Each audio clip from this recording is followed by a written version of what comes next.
Hello সবাইকে, দেখতেই পাচ্ছ সানভি খুব সুন্দর সেজেগুজে রেডি হয়ে চলে এসেছে মামবাড়িতে।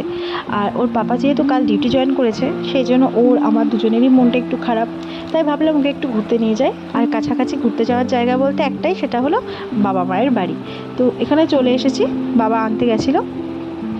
তারপর দেখো ওকে খাইয়ে দিচ্ছিলাম, যেহেতু দুপুরবেলায় এসেছি ওকে দুপুরে খাবারটা খাইয়ে দিচ্ছিলাম।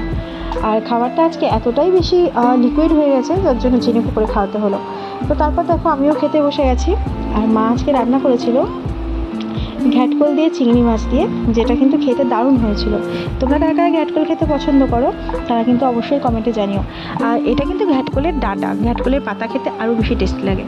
আর তারপর রান্না করেছিল তেলাপিয়া মাছ দিয়ে আর কাঁচকলা আলু দিয়ে একটা পাতলা ঝোল। তো এটাও খেতে বেশ সুন্দর হয়েছিল।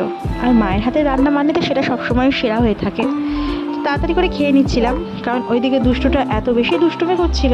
তারপর দেখো এখানে ছিল মালাইকারি, চিংড়ি মাছের মালাইকারি। আর মালাইকারি খেতে আমি ভীষণ পছন্দ করি, তার জন্য মা আজকে মালাইকারিটাও বানিয়েছিল। আর এটাও কিন্তু খেতে দারুণ দারুণ হয়েছিল।